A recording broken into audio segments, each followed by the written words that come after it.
Warahmatullahi wabarakatuh. Tepangkeun nama abdi Arsi Rahman ti kelas 10 perhotelan 2 bade macakeun dongeng sakadang gagak maling dengdeng. Aya gagak hibeur kaluhureun lembur terus euntreub dina suhunan. Sabat kitu kumanehna katenjo aya poe dengdeng dina nyiru. Gagak teh meuni kabeuteur pisan. Najan kitu manehna teu wanian maot. Sabab eta poe dengdeng teh ditungguan ku budak. Waktu budak nu keur tunggu nyareos heula ka imah, gancang wae gagak teh nyamber dengdeng anu panggedena. Kleber hibar deui ngajauhanan lembur. Maksudna mah dengdeng nu meunang maling teh rek didahar di tempat anu sepi. Gagak teh terus euntreub dina dahan tengah kebon. Dengdeng masih pageur dicapit ku pamatugna.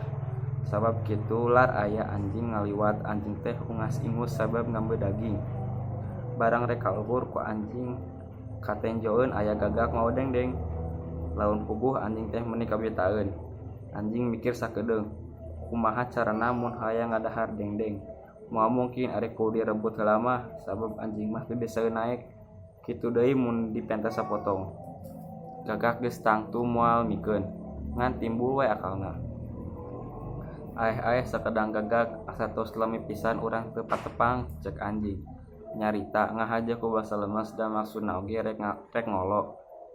Gagak teh cicing wae. Manditos sono sim abdi mah sakadang gagak teh apan sato anu panghebarna. Geura eta bulu meuni hideung, meles semu herang omong anjing deui. Gagak angger teu nembalan. Sareng eta deui sim abdi mah kataji ku swanten salira.